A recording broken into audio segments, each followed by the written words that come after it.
what's up you guys? I'm Sara Lubratt and today I'm going to be outlining like JK Rowling. This is almost like a part 2 because I've already made a video like this a little over a year ago because that video has done very well. I'm assuming that most of you have already seen that video. If you have not though, I will make sure to link it down below in the description box. I am just going to give a quick disclaimer. I am not a big fan of some of the things that JK Rowling has come out and said recently, as in some of it is like very problematic. That being said, this outlining technique actually has worked very well for me in the past when I did it that one other time that I made a video about. And this technique has worked like crazy well for me in helping me organize my thoughts, because when I first tried this technique, that helped me outline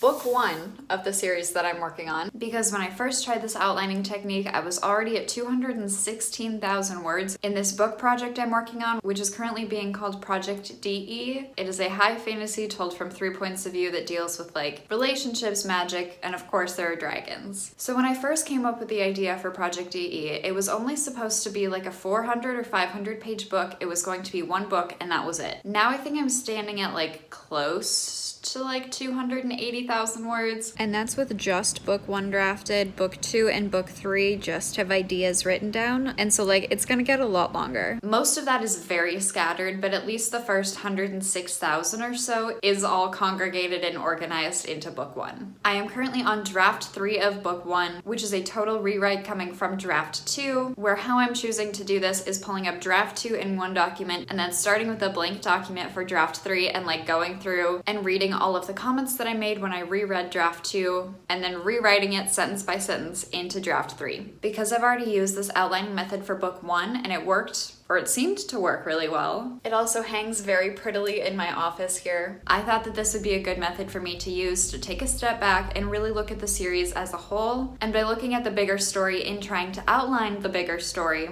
will help me make sure that everything that needs to be in the first book is actually in the first book. So this is the picture about JK Rowling's outlining process, and she breaks it down on top by each of like the characters and what each of the characters are doing roughly every like couple chapters or so, and then along the side it breaks it down via what chapter it is and what span of time that chapter covers. JK Rowling is not the only person to use this method. The author of Catch-22 also uses this, as well as a variety of other people. This was brought to my attention because this is how JK Rowling chooses to outline, or at least chose to outline, her Harry Potter series, and it seemed to work very, very well for me, and so that's what I'm going to be working on today and tomorrow. This is hopefully going to be easier than the first time I tried to outline like this, because this outline ended up being 4 pages. This is page 1, this is page 2, this is page 3, and this is page 4. About the first 2 pages covers the first book and the first book only. You can tell that I have some of this filled in down here for like the rest of the series, but it still has a lot of like empty boxes that need to be filled in. And so I already have a gist, but some of what's on here and some of what's on my spreadsheet that I made after this so that I can move stuff around has changed since I made this over a year ago, and so that is what I'm going to be working on this weekend. I'm kind of worried about how long this process is actually going to take because I don't know how much I actually know about book 2 and book 3. I know the general concept of what's going to happen, but like I don't know the details. I don't know what subplots are going to be necessary. I don't know what new subplots are going to be happening. I don't really know which characters are even going to be where. And so when I use this method to like re-outline the first book, it took me 5 days. It is now like 9 p.m. at night. I have this evening and all of tomorrow to work on this because then this video is going up on Monday, and I kind of want to hold myself like to that time frame so that I like actually get this done in a timely manner, hopefully. But it's like 9 p.m. I really want to watch The Mandalorian because I realized that that came out last night, and so I think what I'm going to do is reorient myself with the spreadsheet. And so what I think I'm going to do for like half an hour this evening is crack open a ginger beer, pull up my spreadsheet that has this whole outline in it, and reacquaint myself with what is already on the spreadsheet and kind of like get the ideas flowing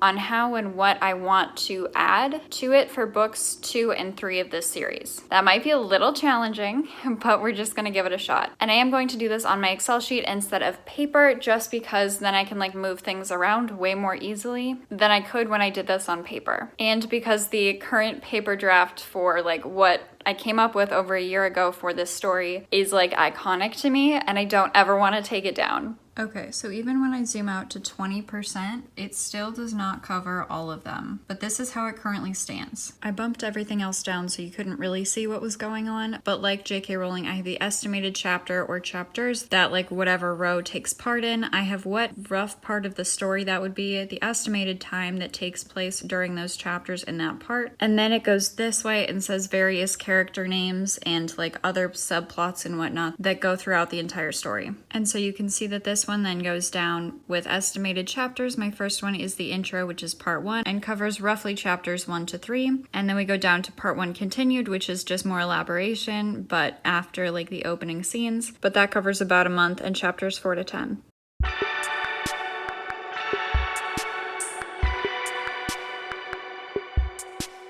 I'm like half an hour into this and forgot to save my original draft 1 of this. So, oops. I'm almost done catching up and rereading through book 1, and so I just resaved it into a new document, but that did change some of the original stuff, but I think I only added or changed things in like 3 or 4 boxes, so it's not like a huge deal. It's just not ideal.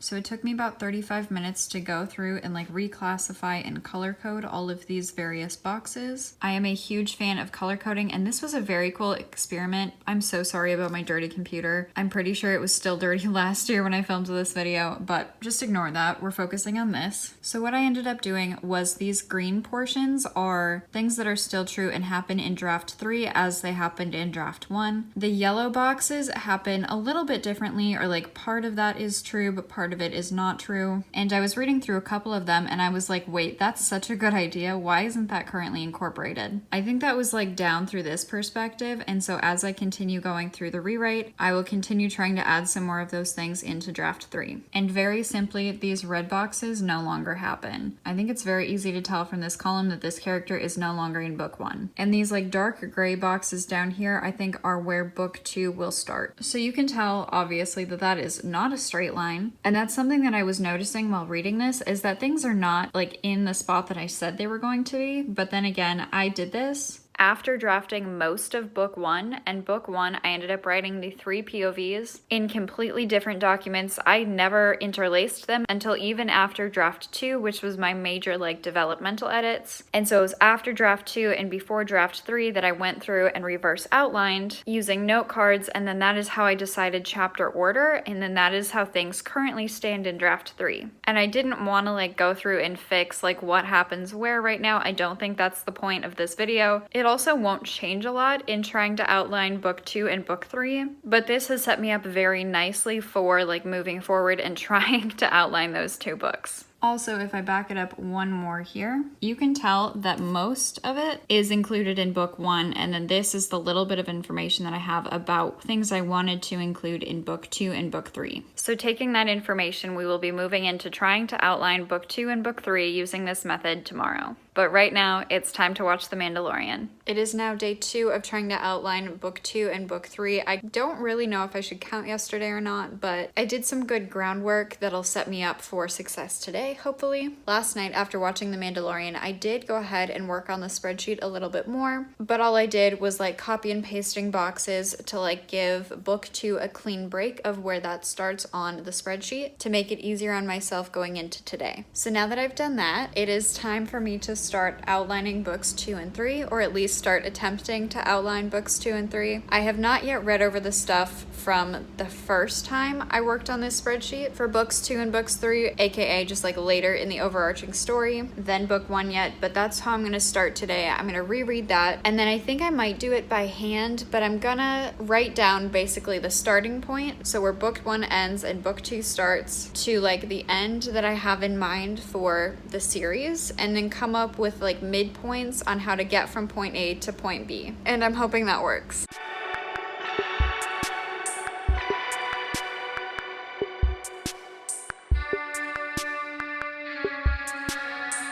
This is how the rest of the story is looking. There were a few things that I had to mark in yellow, but all the green portions I still think are really good ideas.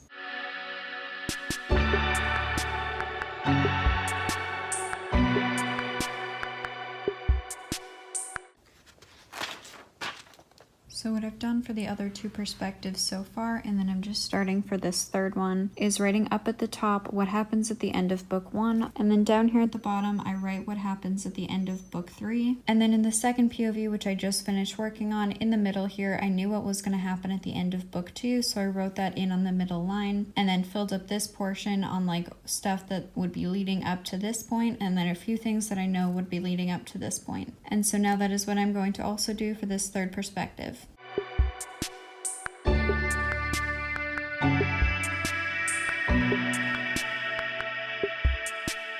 It is now 6 p.m. on day 2. It took me about an hour to go ahead and like write out my starting point, which was the end of book 1 down to the end of book 3. And then on some of them, I was able to come up with where I roughly want book 2 to end. And so that took me about an hour. It was interesting that the character that I had the most fleshed out for book 1, I have the least fleshed out for books 2 and 3. And the character who has a POV that was the least fleshed out in book 1, or for book 1 when I started drafting book 1, is now potentially the most fleshed out, or I have the most ideas for book 2 and book 3. So interesting how that switched on me. I was getting like very excited though in doing this process because the concept for how book 2 is going to end, or the climax for book 2, was like getting kind of like crazy, and it is a piece of this story that I've been thinking about for a very long time, but it kind of feels like things are falling into place for that to happen. And so that's gonna get crazy and is almost making me think that book 2 is going to be better than book 1. This is just such a cool way to like step back and view the story as a whole, and kind of like help remind myself that even though I'm like deep into the rewrite of book 1, that like this bigger picture is fantastic. I think that this story idea is really strong. I think that books 2 and books 3 and what potentially is going to happen in those books, or at least what I think I'm going to put in those books right now, of course that could change, but what I'm currently thinking is very strong, and I'm very, very pleased with that. So now that I've taken the time to like write out a variety of things for each of the main 3 POVs, now I just have to pull up my spreadsheet again and enter these into some boxes and start moving some things around and kind of like figuring out like what might fall where, to kind of try and tell how the pacing of these books is gonna go. I have worked on this for about 2 hours today, so I'm getting pretty tired, and I ate dinner like 2 hours ago, like super early, but now it's like 6 o'clock, and so I'm making pancakes in hopes that that is sugary enough to like give my brain a little bit of a boost for me to like finish this process. Pancakes have been consumed, and now it's time to type this up. For first transferring my notes and my thoughts from this sheet of paper into this spreadsheet, I'm actually going to pull up a new sheet just for very easy division, and then I can go back and incorporate what I put in here into the other page.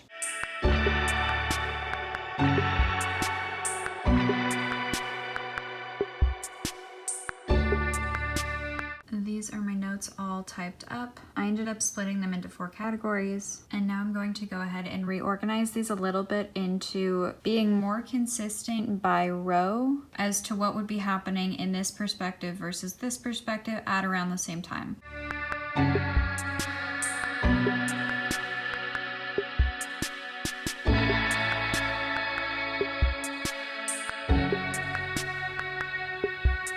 I ended up adding in this gray border to help myself see where each of the book breaks fell. Up here on top is where book 1 ends, and then this is where book 2 is, and then this is book 3. This is basically just like general ideas that I've had for it, because at this point I do know a lot more of what happens in book 2 because I haven't quite mentally gotten to book 3 yet. But I have gone ahead and transferred over all of this information to over here by like reorganizing it so that it makes more sense chronologically and across in rows. Like all of these things happen at the same time, all of these things happen at the same time, or like roughly within a couple chapters of one another. Because my outline for book 1 had 11 different columns, and the rough outlines for book 2 and book 3 only have 4 columns right now, I'm gonna go ahead and add the other 7 to that other page.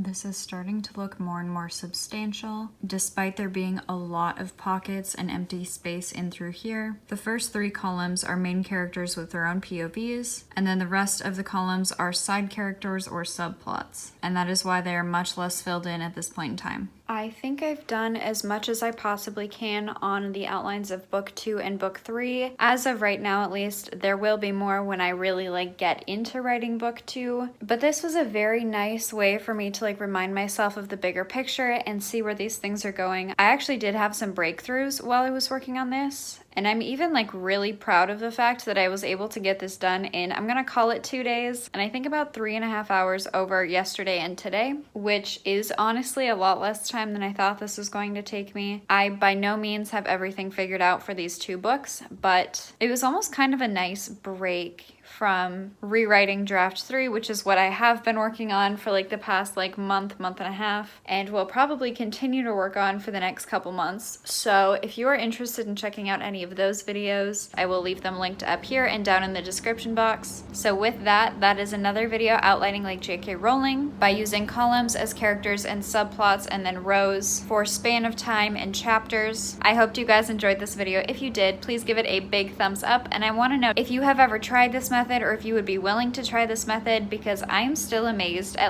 how thorough it seems to work for me, because it's not a bullet outline or something, because those have failed me in the past. Even in school, when we were told to turn in outlines and they told us to do the bullet outline system, I could never find an easy way to talk about side characters and side plots consistently. But in something like this, where they get their own column, it's very easy to track on what happens where. Or let me know if you guys even plot or outline at all, because I know that I started this whole project as a pantser and still think of myself as a pantser, and probably will continue to mostly pants my stories, even though I have enjoyed the structure of this. It'll just be interesting to see going forward what I choose to do with new story ideas. So if you are going to be attempting to outline anything anytime soon, I would highly recommend this method because it has worked very well for me. If you liked this video and want to see more from me, please scroll down below, hit that big red subscribe button and that little notification bell next to it, because it really helps with the YouTube algorithm. I'm currently posting videos twice a week and doing live streams occasionally on the weekends, and so I will see you guys next time with another video.